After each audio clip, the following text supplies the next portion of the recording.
This is a show that everybody can understand. You don't have to be prepared to come to our show, only to be mixed in the middle of a lot of people and open your mind and your soul and receive everything.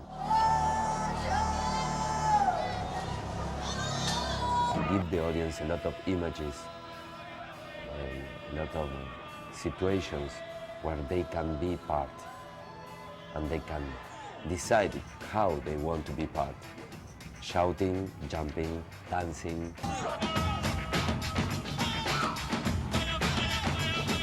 Without Limits was co-written and directed by Robert Towne, the legendary 70s screenwriter. And it's an incisive and enthralling movie, as fast on its feet as the athletes it's about.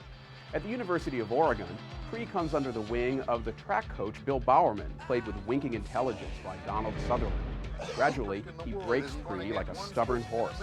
The races themselves are sequences of rare physical and intellectual beauty, observed from both the crowd's and the runners' points of view.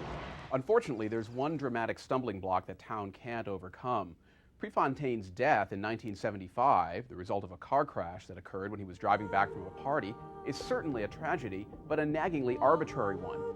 Pree's death, I'm afraid, breaks all the rules of screenwriting, but his life, in Without Limits, is more pungent than ever.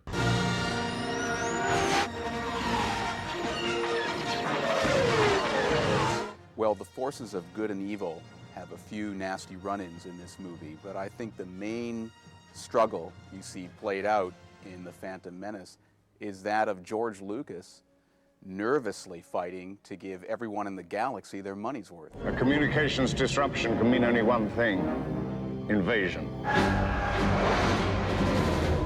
Some of The Phantom Menace is fun, but it's also jittery and overstuffed. Too many special effects, too many creatures. Lucas now directs like a man with a short-circuited attention span. At last we will have revenge. Begin landing your troops.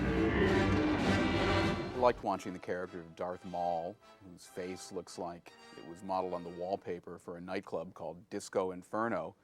There's that pretty nifty fight at the end where he has that double-bladed lightsaber. But I kept wondering, why didn't Lucas give the guy any lines? You know, it's called The Phantom Menace, but watching it, I didn't really feel much menace. I got the feeling that Lucas was invested more than anything in preserving his empire. So I'm giving The Phantom Menace a B-.